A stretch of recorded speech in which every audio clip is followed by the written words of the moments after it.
Hello friends, welcome to my YouTube channel. जैसा कि पिछले वीडियो में हमने संख्याओं के बारे में समझा कि संख्याएं क्या होती हैं। चलिए अब इसी प्रोसेस में आगे बढ़ते हुए हम देखेंगे कि आगे एक हमें प्रमेय दिया गया है, यूक्लिड विभाजन प्रमेय का। तो इसको जानने से पहले हम समझेंगे यूक्लिड विभाजन एल्गोरिदम क्या होता है। तो आइए देखते हैं यूक्लिड विभाजन एल्गोरिदम क्या होता है। तो इसमें जो हम सबसे पहले एल्गोरिदम के बारे में समझेंगे और फिर विभाजन के बारे में कि विभाजन एल्गोरिदम क्या होता है, और फिर समझेंगे यूक्लिड विभाजन एल्गोरिदम क्या होता है। तो ये देखते हैं एल्गोरिदम क्या होता है। एल्गोरिदम यानी जो चीज़ें पहले से दी गई हों, जो चीज़ें पहले से दी गई हों, जैसे पहले यानी तरीका, हमें पहले ये करना है, फिर ये करना है, फिर ये करना है। जैसे हमें यहाँ पे दिया गया है 9। 9 में हमें 3 का भाग देना है, तो हमें ये पता है कि हमें क्या करना है। इसके बाद क्या करना है, पहले 3 का हमें जो है पहाड़ा पढ़ना है, टेबल पढ़ना है। 3 बार में पढ़ेंगे 9 आ जाएगा। और फिर उसके बाद जो है 9 को 9 में से घटाएंगे और ये 0 आ जाएगा। ये हमारे पास ये जो तरीका है, यही हमारा एल्गोरिदम कहलाता है। यही हमारा एल्गोरिदम कहलाता है। अब हम समझेंगे विभाजन क्या होता है। विभाजन मतलब होता है भाग देना। जैसे हमने 3 का 9 में भाग दिया, जैसे 4 का 8 में भाग देते हैं, यही विभाजन है। और यूक्लिड यूक्लिड एक नाम है, एक गणितज्ञ थे जिनका नाम था यूक्लिड। उन्होंने इस तरीके को दिया था, उन्होंने इस नियम को दिया था, इसलिए उनके नाम के साथ विभाजन एल्गोरिदम लगा दिया गया। अब उसके बाद आता है लेमा। लेमा यानी प्रमेयिका। इसका मतलब क्या होता है, यानी एक पहले से सिद्ध हो चुके स्टेटमेंट, यानी पहले से कोई भी स्टेटमेंट जो सिद्ध हो चुका है, उसकी मदद से दूसरे स्टेटमेंट को सिद्ध करना, प्रूफ करना लेमा कहलाता है। जैसे एक स्टेटमेंट है कि सूरज पूरब में निकलता है, ये एक स्टेटमेंट है। अब उसी स्टेटमेंट को अगर यानी पहले स्टेटमेंट से कि सूरज पूरब से निकलता है, ये एक स्टेटमेंट था। इसी स्टेटमेंट को जो है फॉलो करते हुए वो दूसरा स्टेटमेंट दे कि सूरज पश्चिम में डूबता है, तो ये लेमा कहलाता है। अब इसी थ्योरम से हमें आगे कई सवाल मिलेंगे, जिसको हमें इसी थ्योरम से सॉल्व करना होगा। जिसका हम एक एग्जांपल दे दें, जैसे हम पिछली कक्षाओं में हमने महत्तम समापवर्तक पढ़ा है।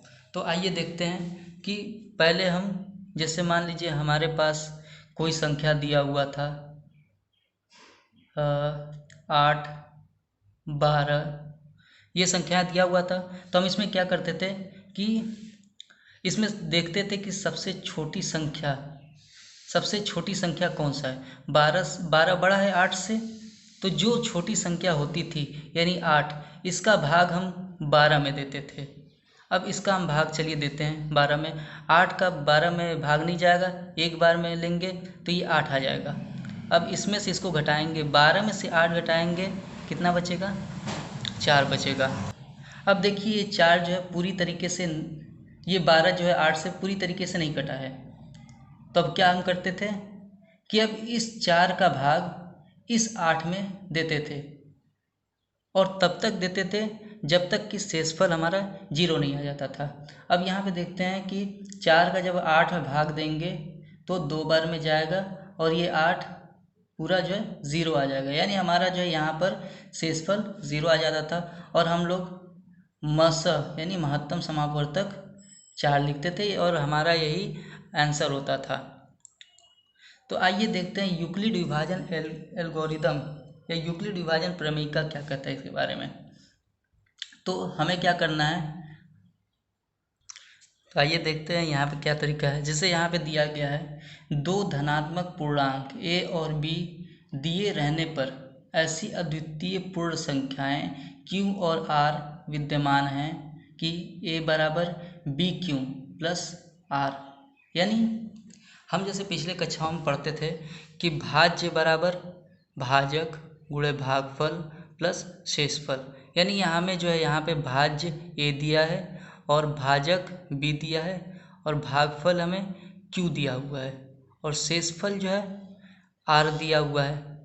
ठीक है, तो अब इसी हिसाब से हमें स्टेप बाय स्टेप आगे बढ़ना है। अगर हमें इसी संख्या को जैसे 12 और 8 दिए गए हैं, अगर इसी संख्या को हमें जो है यूक्लिड विभाजन प्रमेयिका से लगाना पड़ जाए तो हमें क्या करना पड़ेगा, पहले यहाँ पे चरण एक करेंगे। यानी हमें जो है ये जो दिया गया है चरण एक में a बराबर b गुणे q प्लस r। अब जो यहाँ पे छोटी संख्या जो है, सबसे छोटी संख्या कौन है, 12 बड़ी है 8 से, यानी हमें जो है पता है कि 8 जो है 12 से छोटा है, यानी 8 छोटी संख्या है। तो हमारा जो है 8 जो बनेगा वो भाजक बनेगा, जैसा कि हम यहाँ पे दिखाए थे कि 8 जो है हमारा भाजक है। यानी इस संख्या को जिससे हम भाग देते हैं उसको हम भाजक कहते हैं, जिसमें भाग देते हैं उसको भाज्य कहते हैं, और जो जितने बार गुणा करते हैं वो हमारा भागफल कहलाता है, और जो बच के आता है वो हमारा शेषफल कहलाता है। तो यहाँ पे जो दिया गया ए हमारा भाज्य है, तो ए की जगह पे हम जो है क्या रखेंगे, 12 रखेंगे, बराबर बी की जगह पे, बी क्या है, भाजक है, बी भाजक है, तो बी की जगह पे हम क्या रखेंगे, 8 रखेंगे, और गुणे इसका गुणा किए तो एक बार गुणा किए थे, कितना आया था शेषफल, ये 4 आया था, प्लस 4। अभी भी जो है क्या लिखेंगे इसको, 4 इज नॉट इक्वल टू 0, यानी 4 जो है यानी शेषफल जो है 4 वो 0 के बराबर नहीं है, यानी हमें शेषफल जो है 0 लाना है। अब क्या करेंगे, हम दूसरे चरण की तरफ बढ़ते हैं, दूसरे चरण में बढ़ते हैं। अब हमें जो है यहाँ पे ये एक रफ के तौर पर रहेगा, तो हमें यहाँ पे जो दिया गया है ए यानी भाज्य, यानी हमारा जो यहाँ पे जो भाज्य बना वो 8 बना है, यानी ये 8 अब यहाँ पे लिखेंगे, और बराबर बी दिया हुआ था, बी क्या चीज़ है, भाजक हमारा क्या बन रहा है, 4, यानी ये जो शेषफल जो 4 बचा था वो अब हमारा जो है भाजक बन गया, तो ये 4 लिख दिए। और भागफल कितनी बार, ये भागफल आया था, भागफल, तो ये भागफल कितना है, 2 है, 2 लिख देंगे। फिर उसके बाद प्लस था आर मतलब रिमाइंडर यानी शेषफल, क्या हो गया, कितना आया शेषफल यहाँ पे, 0। अब ये जो है यहाँ शेषफल जो है वो 0 के बराबर आ गया, तो ये जो है भाजक, अब हमारा जो है महत्तम मस क्या आ जाएगा, 4, ये जो है ये आंसर आके 4 हो जाएगा। तो हमने देखा कि जो जैसे हम पहले महत्तम निकालते थे इस तरीके से, इसमें और यूक्लिड विभाजन प्रमेयिका, ये जो यूक्लिड विभाजन प्रमेयिका है इसमें और इसमें कोई फर्क नहीं, सिर्फ इसमें यही करना है कि जो हम यहाँ पे भाग देकर कर रहे थे, अब यहाँ पे a is equal to B गुणे क्यू प्लस आर, यानी भाज्य बराबर भाजक गुणे भागफल प्लस शेषफल, इस तरीके से स्टेप बाय स्टेप करते जाएंगे जब तक कि हमारा शेषफल 0 ना आ जाए। ठीक है, आज के लिए बस इतना ही। अगर वीडियो अच्छी लगे तो लाइक कीजिए, शेयर कीजिए, कमेंट कीजिए और सब्सक्राइब कीजिए, और बेल आइकन ज़रूर दबाएं।